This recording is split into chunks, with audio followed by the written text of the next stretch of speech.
Ya, kemudian ini pertanyaan yang berulang-ulang sebetulnya, namun ya, tidak mengapa, barangkali penting untuk kita ulang-ulangi juga, ya, yaitu tentang penjelasan hukum musik dan nyanyian, ya, termasuk di dalamnya dengan syair-syair bernuansa Islam.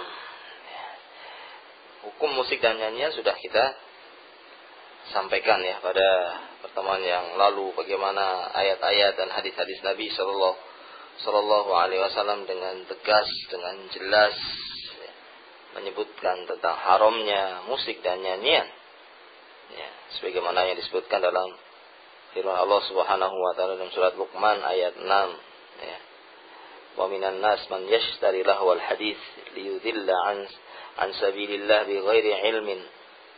Nah, wa yattakhidhaha huzwa ulaika lahum adzabun muhin. Dan di antara manusia ada yang yashtari lahwal hadis, ada yang membeli ya, lahwal hadis, ucapan yang sia-sia, untuk menyesatkan ya, dari jalan Allah ya, dengan tanpa ilmu. Kebanyakan ahlu tafsir ya, itu menafsirkan kalimat lahwal hadis, kalimat yang sia-sia, dengan nyanyian. Bahkan sampai Abdullah bin Mas'ud radhiyallahu anhu bersumpah 3 kali bahwa yang dimaksud dengan lahwal hadis, kalimat yang sia-sia dalam ayat ini surat Luqman ayat 6, beliau bersumpah 3 kali bahwa yang dimaksud dengan lahwal hadis adalah nyanyian. Ya. Begitu pula apa yang disebutkan dalam Sahih Bukhari. Nabi SAW menyatakan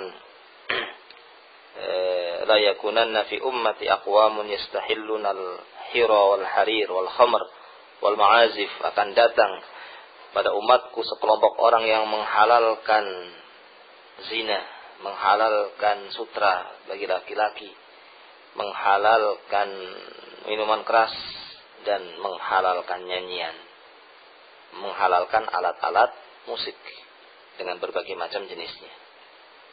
Nah, lihat bagaimana Nabi mencela perbuatan mereka yang menghalalkan musik diiringkan setelah disebutkan menghalalkan zina, ya, menghalalkan khamr. Ya. Maka ini jelas ya, perkara yang menunjukkan bahwa musik itu haram, dan barang siapa yang ingin lebih luas barangkali bisa membaca keterangan para ulama ya. Di antaranya dalam kitab Ighatsatul Lahafan min Masaidi Syaitan karya Imam Ibnul Qayyim. Nah, punya Imam Ibnul Qayyim rahimahullahu taala. Begitu pula dalam kitab Ibnul Jauzi Talbisul Iblis. Nah, di sana ada keterangan ya tentang masalah ini, dan juga kitab-kitab para ulama belakangan yang sudah menjelaskan tentang masalah ini, dan sangat kita sayangkan ya, kebanyakan ya, kaum muslimin, bahkan sebagian kaum muslimin atau banyak di antara kaum muslimin di masa sekarang ini ya, terfitnah dengan musik yang telah melalaikan dari zikir kepada Allah Subhanahu wa taala ini ya. Mendengarkan nyanyian musik dengan berbagai macam jenisnya itu telah memasuki rumah-rumah kaum muslimin di masa sekarang ini ya. Rumah-rumah kaum muslimin hampir sebagian besarnya tidak lepas dari musik ya. Telah terfitnah banyak baik laki-laki ataupun perempuan ya. Bahkan anak-anak sibuk dengan mendendangkan nyanyian, mendendangkan musik ya. Nah, bahkan mengikuti perkembangannya, bahkan mengikuti mengikuti bagaimana kisah sejarah ya, sejarah para pemusik, para penyanyi ya, diikuti melalui majalah-majalah, melalui koran-koran ya. Nah, dan itu menjadi satu kesibukan yang terus dilakukan ya, oleh sebagian kaum muslimin, sehingga sebagian kaum muslimin ketika ditanya tentang agamanya tidak paham karena sibuknya dengan perkara-perkara yang seperti itu ya. Maka ini musibah ya. musibah yang melanda sebagian kaum muslimin, ya. Yang dengan itu maka mereka kemudian semakin jauh dari mencintai Al-Quran. Karena tidak mungkin akan bersatu orang yang senang dengan musik, dia akan senang dengan Quran. Kalau dia dengarkan Al-Quran, sebentar saja dia sudah bosan. Karena yang dia sukai adalah mendengarkan musik. Ya. Nah, dan dikatakan oleh para ulama, musik itu wahyu dari syaitan. Al-Quran wahyu dari Allah Subhanahu wa Ta'ala. Maka tidak mungkin bersatu di hati seorang muslim cinta dengan musik dan cinta dengan Quran. Tidak. Ya. Bahkan akan hilang cintanya dengan Al-Quran, ya, karena cintanya dia dengan musik. Yang akan senang dia ucapkan adalah nyanyian. Adapun mengucapkan ayat-ayat Allah itu menjadi sesuatu yang jarang dia lakukan. Nah, nasallallahu salamah, maka kita ya, melalui kesempatan ini kita ingatkan kepada kaum muslimin untuk bertakwa kepada Allah Subhanahu wa Ta'ala dan memohon pertolongan kepada Allah untuk bisa dijauhkan dari fitnah ini. Fitnah yang membuat kita menjadi orang yang tidak lagi mencintai Al-Quran, tidak lagi mencintai membaca Al-Quran, tidak lagi menyenangi untuk berzikir, ya, menyebut zikir-zikir yang diperintahkan, yang disyariatkan, namun dibasahi bibirnya dengan lagu-lagu, dengan nyanyian-nyanyian, ya, yang merupakan wahyu dari syaitan. Ya, dan kita ingatkan juga kepada orang-orang yang menjual, ya, nyanyian-nyanyian melalui kaset-kaset atau yang semisalnya untuk meninggalkan, ya, jual beli yang seperti itu, ya, karena itu adalah penghasilan yang kotor, penghasilan yang haram. Maka segera kembali kepada Allah Subhanahu wa Ta'ala, ya, dan segera memperbaiki diri dan mencari penghasilan yang halal. Dan insyaallah barang siapa yang bertakwa kepada Allah, Allah akan berikan kepada dia jalan keluar. Wa man yattaqillah yaj'al lahu makhraja. Nah, begitu pula, ya, termasuk di dalamnya syair-syair yang bernuansa Islam, ya. Kalau sekedar syair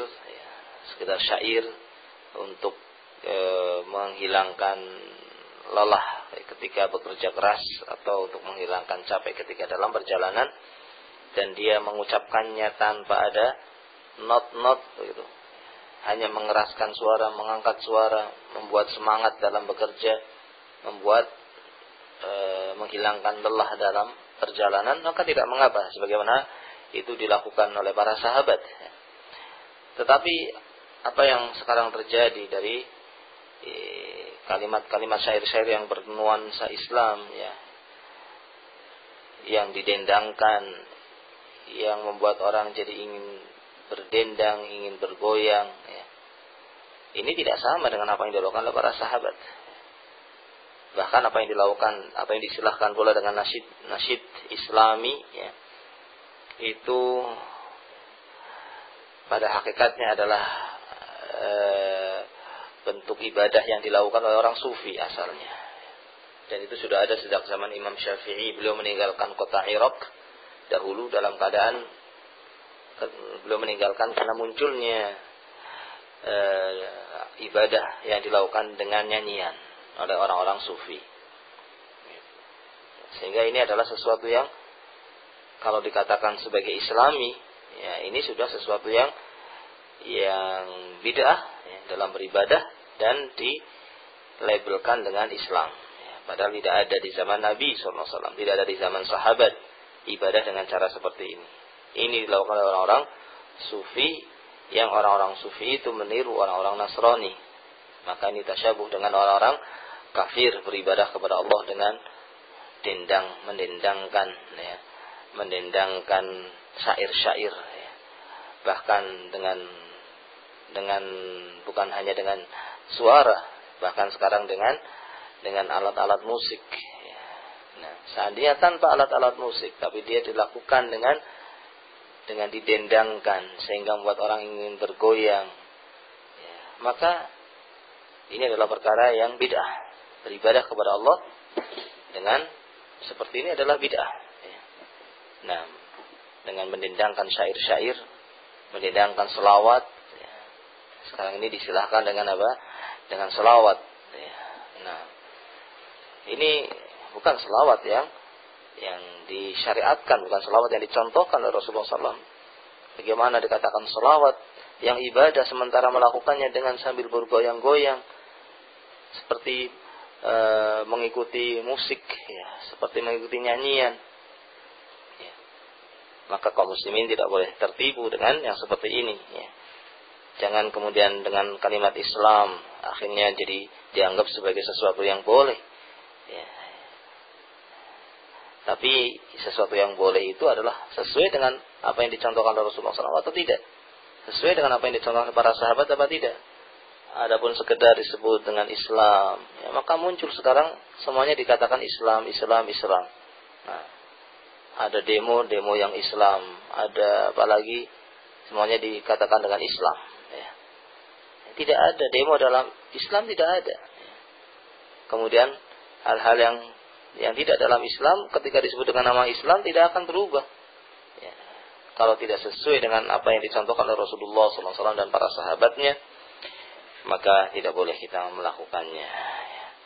Maka harus dibedakan mana yang itu syair-syair yang diucapkan yang dibolehkan, yaitu yang tanpa ada not-not, tanpa ada dendang lagu-lagu sebagaimana nyanyian. Ya. Tapi kalau dilakukan dengan not-not, ya, dengan dengan alunan-alunan yang membuat orang jadi ingin bergoyang, ya itu semuanya itu tidak ada dalam Islam. Tidak ada dalam Islam, artinya tidak pernah itu dilakukan, dicontohkan oleh Rasulullah SAW dan para sahabatnya. Wallahu ta'ala a'lam bishawab. Barangkali ini mungkin yang bisa kita jawab pada malam hari ini. Mudah-mudahan bisa difahami dan mudah-mudahan Allah Subhanahu wa taala mengampuni kesalahan-kesalahan yang terjadi dari apa yang kita sampaikan dari ketergelinciran. Mudah-mudahan Allah Subhanahu wa taala mengampuni dosa-dosa kita dan mudah-mudahan Allah Subhanahu wa taala memberikan hidayahnya kepada kita untuk bisa senantiasa di atas al-haq, di atas kebenaran dan membela kebenaran. Wallahu taala a'lam bishawab. Wassallallahu ala nabiyyina Muhammad wa ala alihi washabbihi ajma'in. Assalamualaikum warahmatullahi wabarakatuh.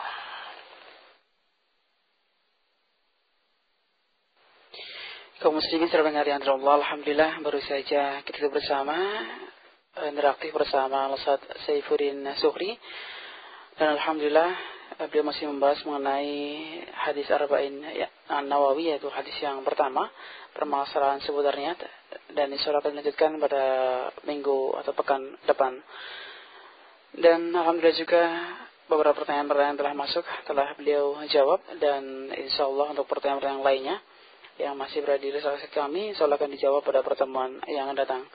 Dan kami ucapkan terima kasih terima kasih khairan pada Ustaz Saifuddin Zuhri yang telah meluangkan sebagian waktunya untuk bisa hadir ke studio kami untuk bisa mengisi dan memberikan materinya.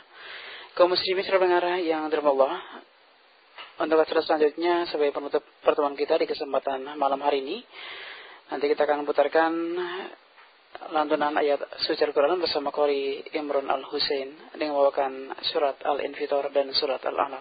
Assalamualaikum warahmatullahi wabarakatuh.